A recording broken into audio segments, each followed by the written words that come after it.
Shalom, salam sejahtera, selamat kembali lagi di ruang podcast Perspektif terbitan Hope Channel Asia Tenggara, satu podcast yang mendiskusikan topik-topik yang kita percaya menjadi minat umum dan ramai yang mungkin ada perasaan ingin tahu dan curiga untuk menemukan jawapan-jawapan bagi persoalan hidup yang relevan, especially pada masa kini ya.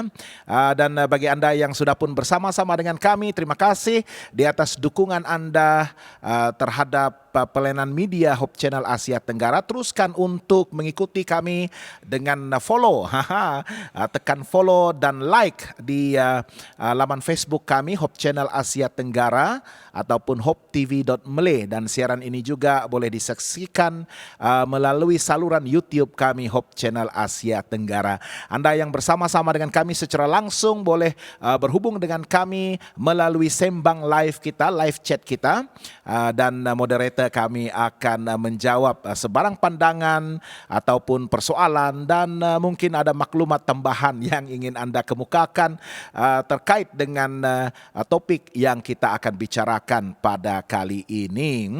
Dan Anda juga boleh menuliskan kepada kami melalui WhatsApp, nomor WhatsApp kami, nomor Thailand tambah 66 901 888 773. Saya ulang nomor WhatsApp-nya, tambah 66 901 888 773. Sekali lagi bersama dengan saya di studio, tidak lain dan tidak bukan teman saya, Pendeta Dr. Gerard Bernard Sepati, seorang pensyarah di Fakulti Pengajian Agama di Universiti Antarabangsa Asia Pasifik yang berpusat di Thailand ini. Apa kabar, Pendeta?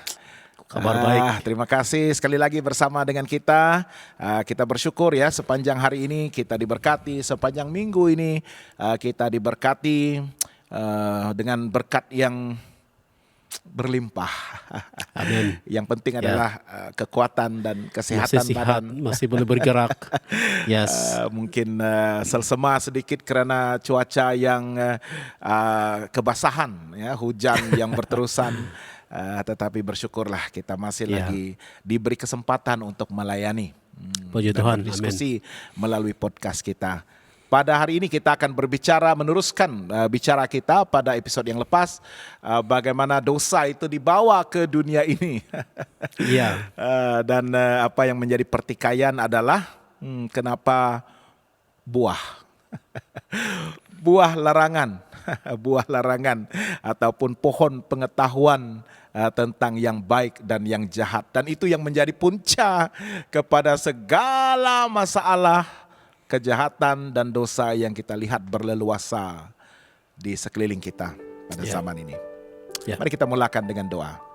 Tuhan Bapa kami di surga, kami sangat bersyukur Tuhan karena sekali lagi kami diberi kesempatan untuk bergabung melalui dunia digital dan ruang podcast Perspektif untuk berbicara tentang dosa dan akibat dosa yang telah pun menjangkiti dunia kami, yang telah pun menyebabkan kami mengalami pelbagai bentuk sengsara, kesakitan, penderitaan, kemalangan, bencana, dan segala sesuatu yang menyebabkan duka cita dan rasa ketakutan di sekeliling kami.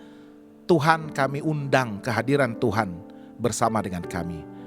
Berkati para pendengar, penonton kami, teman-teman, rakan kami yang mengikuti siaran ini secara langsung maupun yang menyaksikan siaran ulangan Tuhan.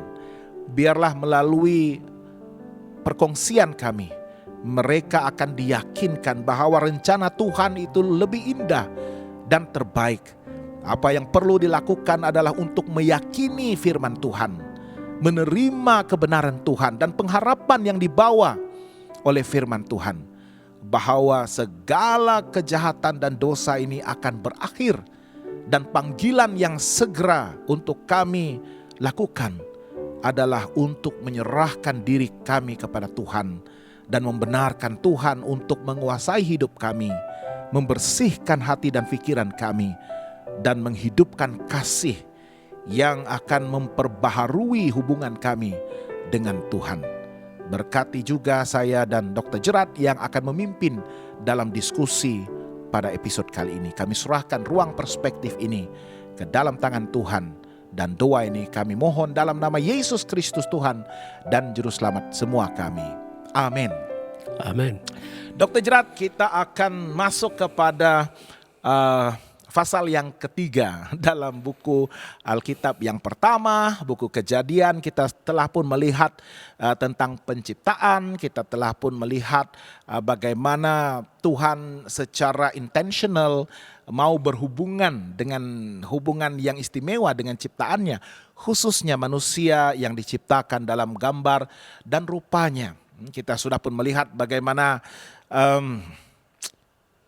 dosa dan kejahatan yang bermula di sorga yang mengejutkan sebenarnya, tetapi akibat itu telah pun mengakibatkan ataupun menyebabkan berlakunya pertentangan yang besar secara global dan juga secara kosmik dan secara makro yang kita sebutkan pada episode yang lepas. Sekarang ini sudah menjadi mikro dan dibawa ke dunia ini. Mari kita lihat Kejadian pasal yang ketiga. Ayat yang pertama mengatakan, adapun ular ialah yang paling cerdik dari segala binatang di darat yang dijadikan oleh Tuhan Allah. Ular itu berkata kepada perempuan itu, tentulah Allah berfirman, semua pohon dalam taman ini jangan kamu makan buahnya, bukan? Dan kita melihat background ataupun latar belakang daripada ayat ini. Sebelum perbualan ini terjadi, apa yang sebenarnya latar belakang sebelum perbualan ini, Dr. Jerat? Oh ya, kita lihat dalam bab sebelumnya, bab yang kedua itu, di sana Allah menciptakan manusia, Tuhan menciptakan manusia, lelaki itu, perempuan itu, mereka diletakkan di dalam taman di Eden katanya di sini, dan dalam Eden itu untuk mengusahakan dan memelihara taman itu, dan 2 ayat 16 di sini Tuhan memberikan mereka suatu perintah. 16 chapter yang kedua mengatakan, lalu Tuhan Allah memberi perintah ini kepada manusia. Semua pohon dalam taman ini boleh kau makan buahnya dengan bebas. Satu pemberian, satu gift yang luar biasa. Dia katakan semua pohon ini boleh kau makan buahnya dengan bebas. Tetapi 17, pohon pengetahuan tentang yang baik dan yang jahat itu janganlah kau makan buahnya, sebab pada hari engkau memakannya pastilah engkau mati. Saya sedang membayangkan bahwa ketika Tuhan menyatakan itu kepada Adam dan Hawa, saya pikir iblis mendengar itu. Dia mengetahui apa yang dikatakan oleh Tuhan itu. Itu sebabnya di dalam Kejadian pasal yang ketiga itu, dia langsung mengatakan itu kepada perempuan tersebut, mengandaikan bahwa we are on the same page di sini, bahwa Tuhan telah memerintahkan ini. Tentulah Allah berfirman, semua pohon dalam taman ini jangan kamu makan buahnya. Kamu lihat bagaimana dia reverse itu. Dia cuma menafikan apa yang Tuhan. Semua dalam pohon ini kamu bebas memakan buahnya. Tapi dia katakan, bukankah Tuhan katakan jangan kamu makan buahnya? Dari sana pikiran perempuan tersebut terus di capture. Sebab dia mau menjawab, this is not right. Ini bukan apa yang Tuhan katakan. Langsung iblis itu mendapat perhatian. Inilah kita sebutkan memutar belit fakta. Untuk mendapatkan perhatian. Untuk mendapatkan perhatian dan mencabar kebijaksanaan perempuan itu pada masa itu. Saya tertarik dengan pemberian Allah ini. Dia menyediakan segala sesuatu. Dia menyediakan bukan sahaja tempat tinggal, dia menyediakan satu institusi perhubungan pernikahan itu antara Adam dan istrinya. Dia memberkati mereka dengan 1 hari kesukaan, 1 hari istirahat, 1 hari berkat, 1 hari yang kudus, hari Sabat. Dan pergaulan yang intim antara mereka berdua dan juga dengan Tuhan. Dan dia menyediakan bagi mereka makanan. Ya. Apalagi yang diperlukan. Dan kita teringat di sorga itu bagaimana bintang timur, putra fajar itu juga disediakan dengan segala sesuatu. Makanan daripada buah-buahan setiap pohon yang di taman itu. Saya boleh bayangkan Dr. Gerard. Semua ya, Durian tidak ada. Musang King ataupun Blackthorn lah yang paling mahal di Malaysia itu mungkin. Yang harganya ratusan ringgit mungkin 1 kilo. Di sana percuma. Coba terfikir outside of the box. Apakah ada duriannya ya pasal? Saya harap durinya masih ada, tetapi saya akan dapat buka durian itu dengan mudah. Kalau tidak bukan durian namanya. Apapun, ya makanan disediakan, pohon. Tetapi rasionalnya lah, Dr. Gerard, keperluan Tuhan untuk ya daripada setiap pohon. Karena itulah yang mereka pandang setiap hari kan. Toleh kanan pohon, toleh kiri pohon, tengok depan pohon, belakang pohon. Tetapi Tuhan menumbuhkan ataupun menetapkan 1 pohon sebagai pohon larangan. Dan spesifik Dr. Gerard, dinyatakan pohon ini adalah pohon pengetahuan. Ya. Tentang yang baik dan yang jahat. Dan arahan Tuhan itu begitu jelas. Jangan kamu menghampiri pun dan memakan buahnya. Karena di saat kamu memakan, pada hari itulah kamu akan mati. So, yes, dia sediakan buah. Tetapi rasionalnya kenapa harus ada elemen ujian mungkin? Ya. Bagaimana kita boleh melihat itu? Karena segala sesuatu indah, perfect, kan sempurna. Kenapa ada rasional Tuhan untuk ada satu pohon itu? Ya, apa yang kita lihat di sini, Tuhan sudah mengetahui ada kejahatan. Dan dia pastinya mengetahui bahwa kejahatan itu akan datang dan menyerang targetnya. Dan bumi ini kelihatannya target utama bintang fajar ataupun malaikat itu. Dan apa yang Tuhan mau lihat di sini adalah dia mau melihat bahwa apakah manusia yang diciptakan itu boleh dipercayai dengan sebagai wakilnya di atas bumi ini. Sebab dengan kejahatan itu maka akan ada tug of war ataupun ada tarikan antara kedua-duanya itu.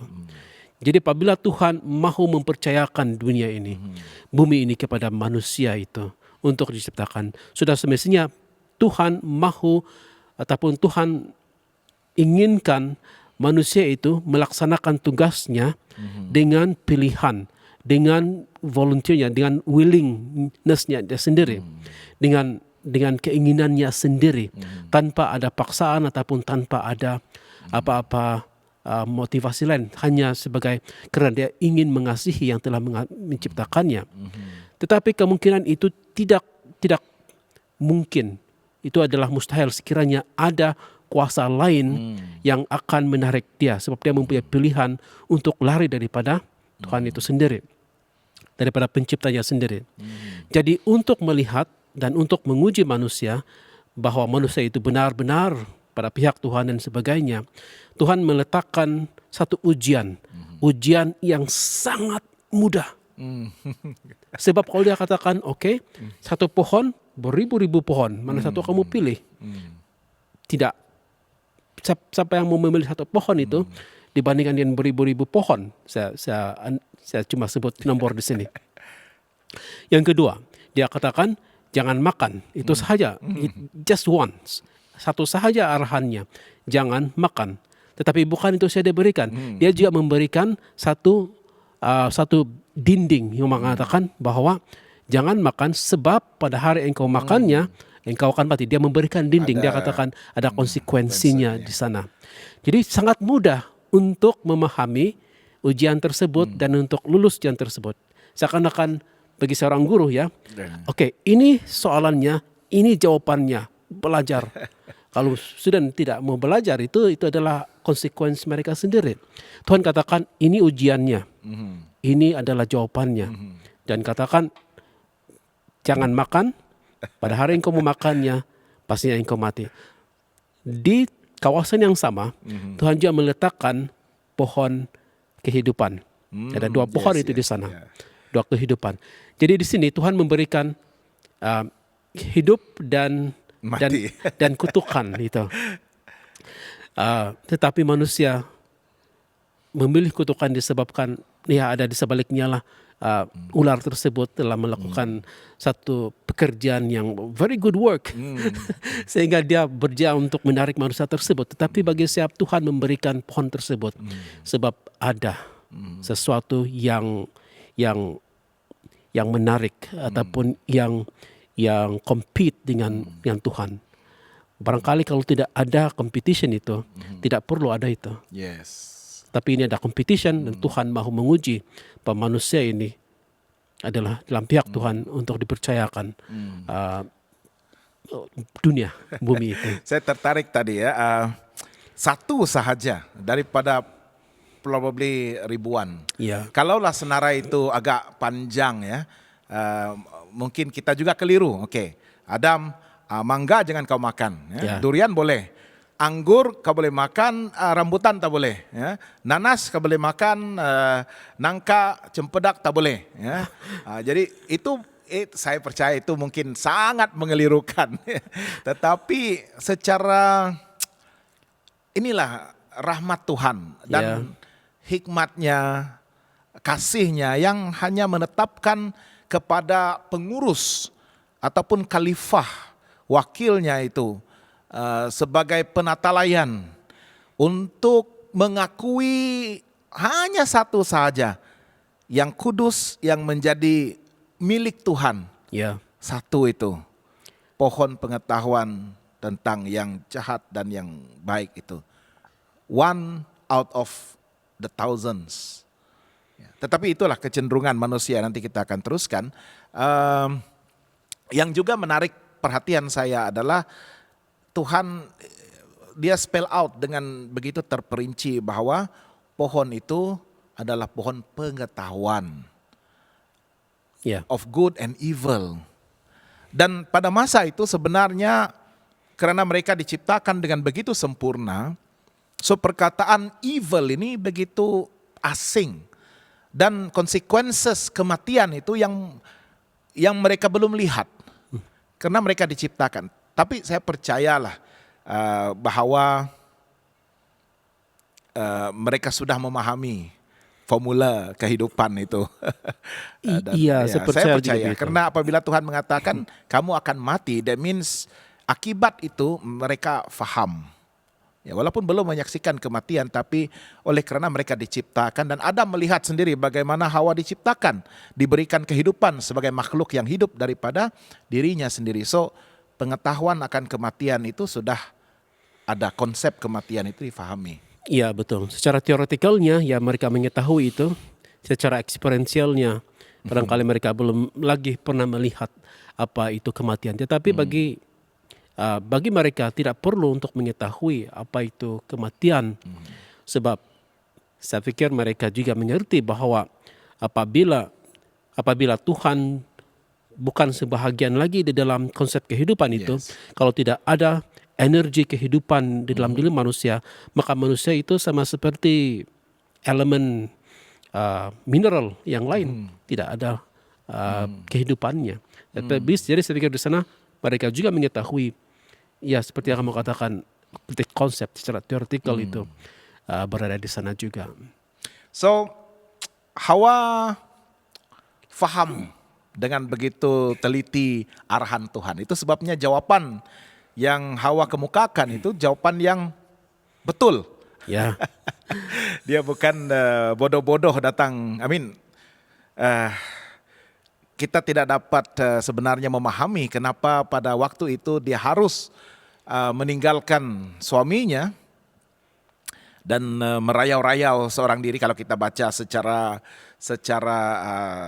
memahami secara terus Kejadian pasal yang ketiga ini, saya percaya ia mengambil beberapa waktu bagi Hawa untuk membenarkan perasaan ingin tahu dan curiga itu menguasai sehingga menyebabkan dia bertindak untuk menghampiri pohon itu dan membuka ruang kepada iblis ataupun melalui ular yang diciptakan Tuhan sebagai binatang yang tidak ditakuti, karena Alkitab mengatakan binatang yang paling cerdik, dan saya percaya binatang yang mungkin begitu cantik.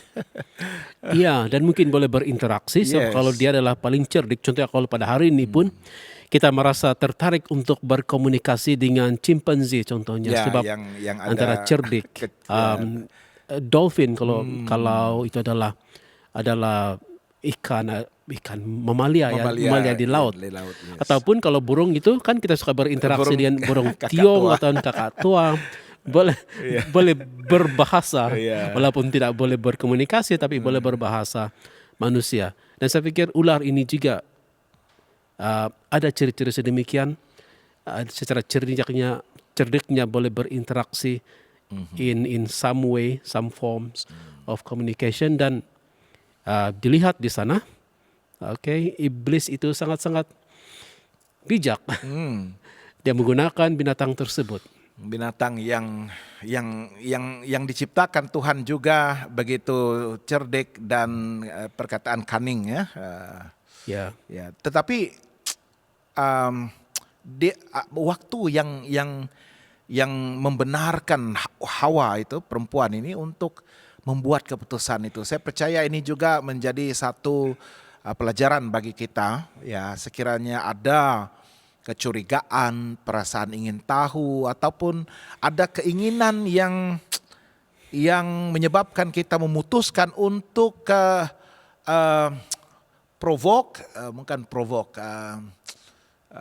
coba mencabarlah apa yang Tuhan bicarakan sebagai kebenaran yang tegas dan kita rasa perlu dipertikaikan.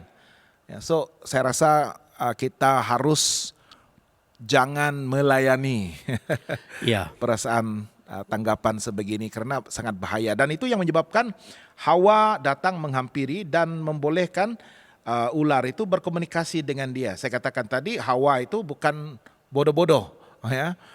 Dia menjawab jawaban yang betul. Dan dia mengatakan, Allah berfirman, jangan kamu makan ataupun raba buah itu, nanti kamu mati. So dia sudah mengatakan bukan sahaja jawaban kepada persoalan ular itu, bahwa semua buah sini kami boleh makan. Tetapi yang inilah yang di hadapan saya, yang engkau sedang lilit dahannya ini, inilah yang kami tidak patut makan. Dan she went, jawabannya itu begitu menyeluruh. Karena kalau kami makan buah ini, kami akan mati. So, satu lagi yang ular gunakan, poin itu. Apa yang ular katakan? Licik sekali ular ini kan. Ayat 4. Sekali-kali kamu tidak akan mati. Wow. Tapi bukan itu sahaja, dia katakan ayat 5 juga. Tetapi Allah mengetahui bahwa pada waktu kamu memakannya, matamu akan terbuka dan kamu akan menjadi seperti Allah, tahu tentang yang baik dan yang jahat. So ular ini pun dia pun bijak. Dia jawabannya ataupun counter answer dia kepada Hawa, dia pun go to the extent yang katakan sebenarnya ada akibat yang lebih baik. Bukan mati, tetapi another gift. Ya, Satu anugerah yang Tuhan tahan daripada kamu. ya, seakan-akan macam mereka akan naik satu upgrade mereka punya existence ataupun pengetahuan. Sebab dia katakan kamu akan mengetahui yang ini seperti Tuhan mengetahui tentang baik, yang baik dan yang jahat di sana. Tapi menarik juga bagi saya, kenapa perempuan itu could have just live, just tinggalkan saya, sebab daripada permulaan lagi dia sudah melihat ada Muslihat, ada perangkap. direct kontradiksi secara langsung dengan apa yang dikatakan oleh Tuhan. Dan kalau dia mendengar firman Tuhan, kalau dia jadikan firman Tuhan itu sebagai dasar untuk melindungi dia sudah pasti akan tinggalkan tempat tersebut juga. Tetapi seakan-akan, this is a new knowledge. Ini adalah pengetahuan yang baru. Mungkin bagus ya untuk diteruskan dengar. Probably she met, kemungkinan ada mempunyai pandangan seperti itu. Ya, jawaban yang diberikan oleh ular itu, of course dia bukanlah jawaban yang lari daripada pohon pengetahuan itu. Ya, dia menggunakan sesuatu yang logik dan rasional dan mungkin juga tidak 100% salah. Ya, karena pohon itu memang pohon pengetahuan. Ya. So, itu yang dikatakan, pada saat kamu memakannya, matamu akan terbuka dan kamu akan menjadi seperti Allah yang tahu tentang yang baik dan yang jahat. So, ini adalah atribut Allah, kepribadian Allah yang tahu yang baik dan dia tahu kejahatan dan akibat kejahatan. Tetapi itu adalah pohon itu kan, itu adalah pohon yang dinamakan. So, apa yang mungkin kita tidak faham lah, Dr. Gerard, menjadi seperti Allah ini bukanlah sesuatu yang baru, karena mereka berdua telah pun diciptakan seperti Allah dengan kuasa berpikir dan membuat keputusan, memahami kasih, mengalami kasih. Tetapi pada waktu itu Hawa seakan-akan menidakkan apa yang Allah sudah yakinkan kepada mereka. Jaminan Allah, mereka diciptakan seperti dia. Apalagi yang kurang, Dr. Gerard? Apalagi yang kurang ini? Sehingga dia boleh memilih untuk percaya dan yang ini saya percaya adalah manifestasi iblis sendiri. Dia katakan, aku hendak menyamai Tuhan. Ya. So di sini dia seakan-akan dia suggest itu kepada perempuan itu sendiri dengan mengatakan, oh kamu tidak akan mati, tetapi kamu akan menjadi seperti Allah. Apalagi yang kurang, sebab mereka sudah dicipta di dalam image dan bentuk Tuhan. Yang kurang di sini kelihatannya dalam ayat 5 itu seakan-akan satu pengetahuan baru, dan itu kemungkinan suatu kekurangan di dalam pengetahuan seperti apa yang dikatakan, mungkin telah dikatakan oleh Tuhan. Yang kita lihat apa yang dikatakan oleh Tuhan adalah statement mengenai jangan makan tersebut. Pada hari yang kamu makannya, kamu akan mati. Yang lain kamu boleh makan. Tetapi seakan-akannya ada statement yang memberikan maklumat baru di sini, yang memberikan Hawa satu curiosity ataupun perempuan satu curiosity. Matamu akan terbuka, kamu akan menjadi seperti Allah. Bagaimana rasanya menjadi seperti Allah?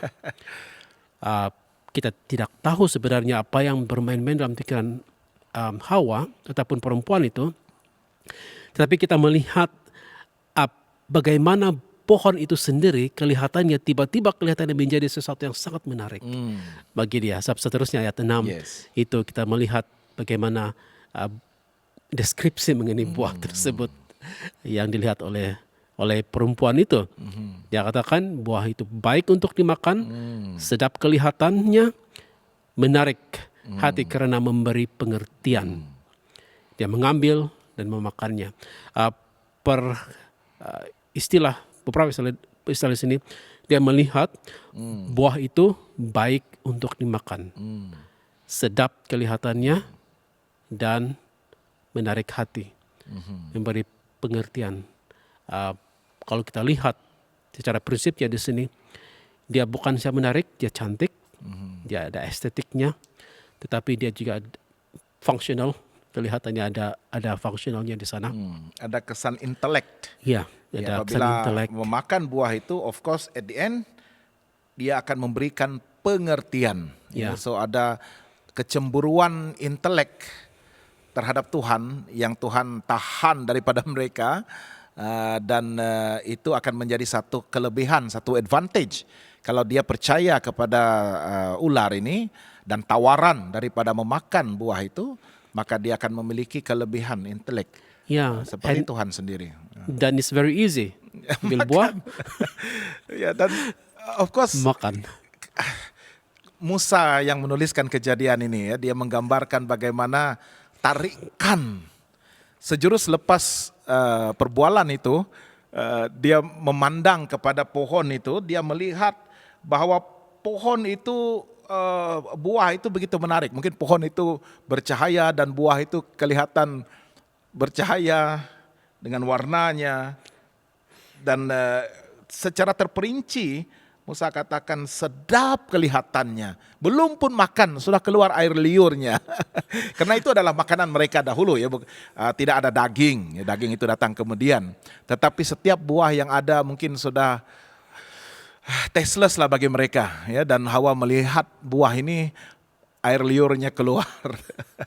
Ya, apapun pengertian itu. Dan pada masa dia memakannya, Adam sudah bersama dengan dia. Ya, Dan itu yang sebenarnya sangat menghairankan, di mana sangat mudah bagi Adam untuk menerima buah itu daripada istrinya. Dan of course kita boleh debate, bahaskan kenapa Adam lebih mengasihi istrinya daripada mengasihi Tuhan, ya, dan sehingga dia sanggup untuk mengambil buah itu daripada istrinya dan memakannya. Ingat, sewaktu istrinya memakan buah itu belum terjadi apa-apa. ya, Tetapi sejurus selepas Adam memakannya, barulah ayat 7 mengatakan, maka terbukalah mata mereka berdua dan mereka tahu bahwa mereka telanjang, lalu mereka menyemat daun pohon ara dan membuat cawat. Dan akibatnya sudah sampai. Akibat dosa itu telah membuka mata mereka sehingga mereka menyadari keaiban mereka. Ya. ya, So menarik sekali ya terjerat, karena harus menunggu sehingga dosa itu dilakukan bersama-sama. Iya. Apa yang mungkin tafsiran daripada ini? Satu-satu keputusan itu tidak dibuat, terutamanya apabila ini membawa kepada satu perubahan yang besar, yang memberikan impak hidup dan juga memberikan impak yang luas kepada makhluk yang lain. Mereka memahami itu sebab mereka telah diberikan kuasa untuk memerintah dan juga have dominion terhadap binatang yang lain dan dunia itu juga. Dan satu-satu keputusan itu tidak berlaku satu malam, tidak berlaku on the spot. Itu sebab apabila Hawa mengambil itu, kelihatannya teks itu mengatakan bahwa Adam sedang melihat itu.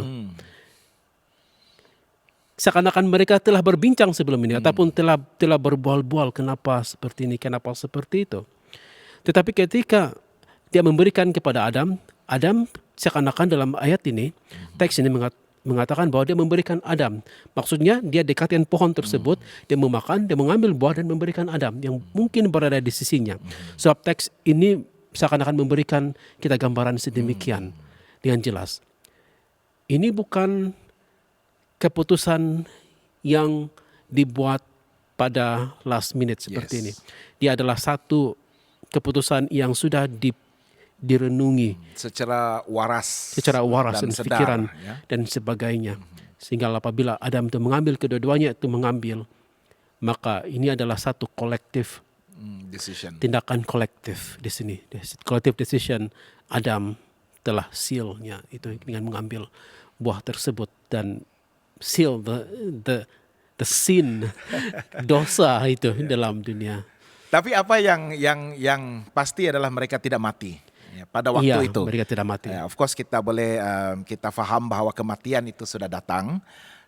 Saya percaya kita akan jelaskan tentang yang mati ya, tetapi Adam dan Hawa tidak mati sejurus selepas mereka ingkar dan melanggar perintah Tuhan dan memakan buah itu. Aplikasi untuk kita pada pemahaman ya, perspektif pada hari ini, dosa itu dia sangat memikat. Untuk melakukan kejahatan ataupun dosa biasanya bukanlah sesuatu yang sukar dilakukan. Karena dia begitu memikat dan nikmat. Ya, walaupun kenikmatan itu sementara, kita sanggup memilih karena kita mau kepuasan segera. Ya. Nah, itu sebabnya kita melakukan sesuatu yang kita tahu akan mendatangkan akibat yang buruk. Tetapi karena desakan hawa nafsu kita dan keinginan kita untuk kepuasan segera itu.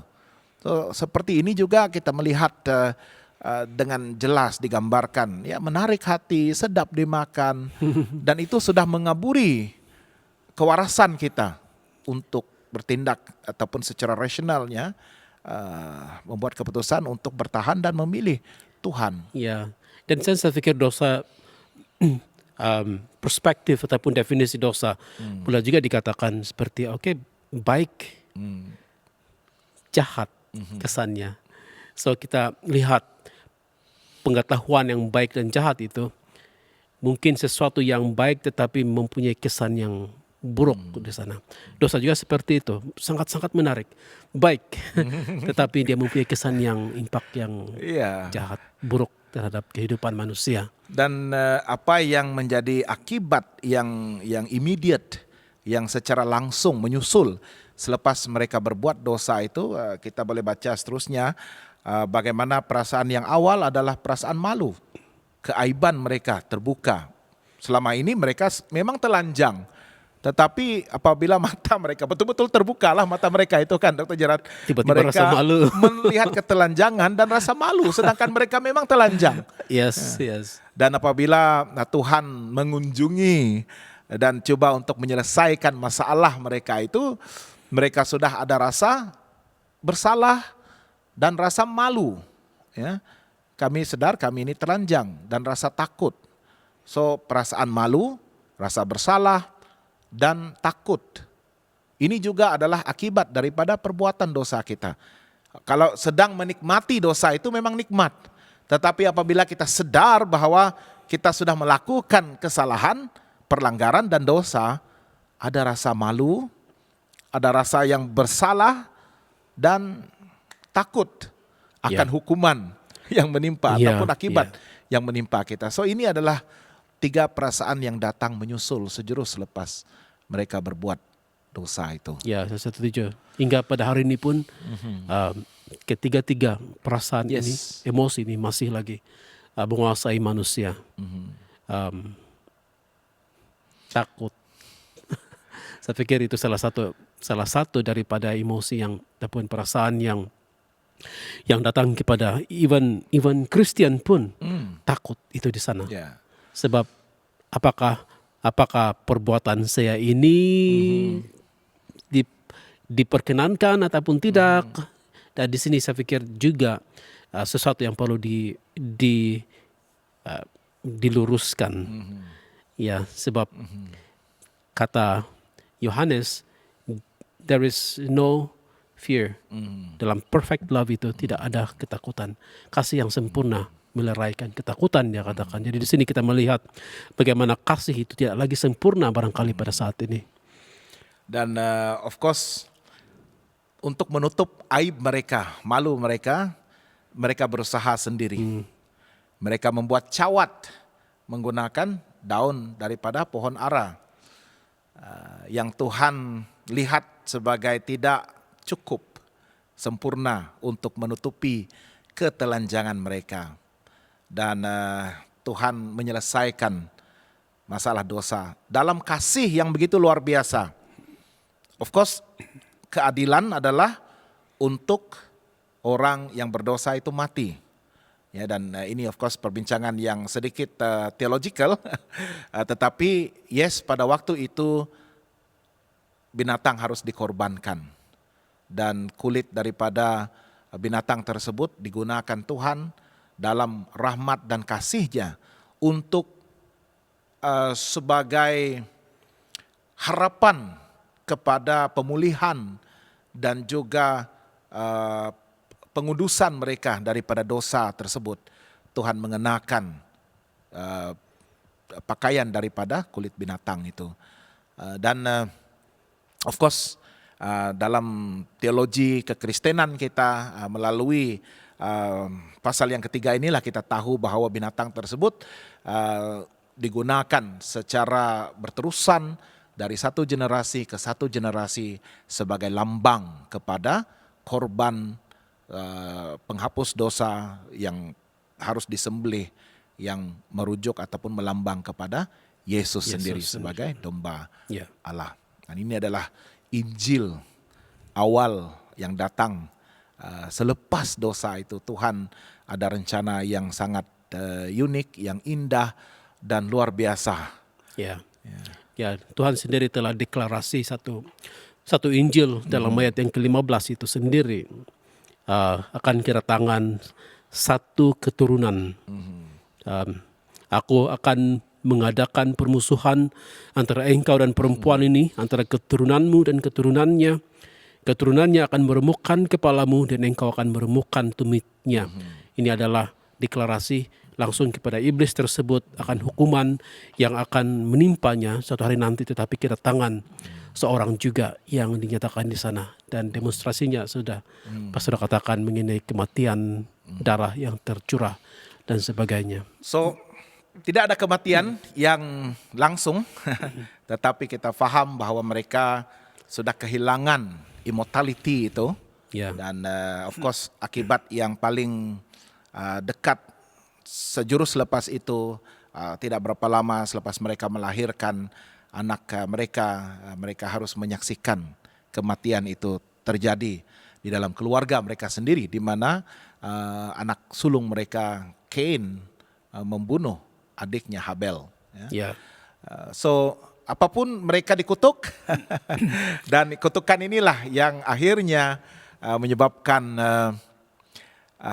kepayahan, kesusahan, dan juga kejahatan yang akan berlaku seterusnya. Dan berlaku seterusnya. Dalam bab 4 kejadian kita melihat ada seorang yang bernama Lamek, sangat-sangat menyombongkan diri dan sangat proud terhadap kejahatannya sendiri. Kemudian kita lihat lagi nanti di dalam kita akan zaman berbicara Noah tentang banjir itu pada episode yang akan datang. Bagaimana jahatnya manusia sehingga Tuhan menyelesaikan kejahatan itu dengan segera. Apapun masih ada perasaan yang tidak mau mengakui kesalahan. Apabila Tuhan bertanya, mereka masing-masing menyalahkan. Adam menyalahkan istrinya menyalahkan ular, dan akhirnya yang disalahkan adalah Tuhan yang pencipta segala sesuatu itu. So memang sudah ada naluri manusia yang mau mencari kesalahan dan meletakkan kesalahan itu kepada orang lain dan tidak mau mengakui kesalahan dan dosa diri sendiri.